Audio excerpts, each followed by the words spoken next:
Koliko ljudi igramo Battlefield 2, danas imate facecam. Uglavnom ovo će biti jako kratka epizoda sa facecamom, jer nemam prostora na SD kartici, a i snimam jako niskim kvalitetom, tako da nemojte da nebitno. Uglavnom, jako je nizak kvalitet, evo ga neko. Ništa. Ne znam da li na ovoj mapi, nema na ovoj mapi. Čanci ima jedna mapa na kojoj imaju i čanci i avioni, znači brutalna je mapa, ali je ogromna mapa i to mi se ne sviđa. Ovako volim male onako mapice, taman ono. Inače počeo sam da treniram veslanje.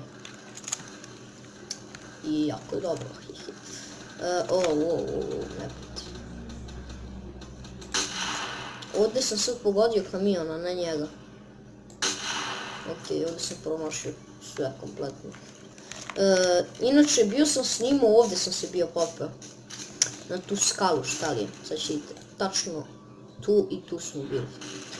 Bilo je brutalno, sve smo... Jaj, nešto me puklo. Ajde malo da vozimo auto. Pa će se ovo. Ajde da gazimo ljude. Ćemo da ima ljudi. Inače, kako biš F1, F2? Aha, evo. Jo, brate, ajme izradi likus. I pobedili! Brat. Ali dobro, uglavnom nisam se fokusirao toliko, fokusirao sam se na snimanje.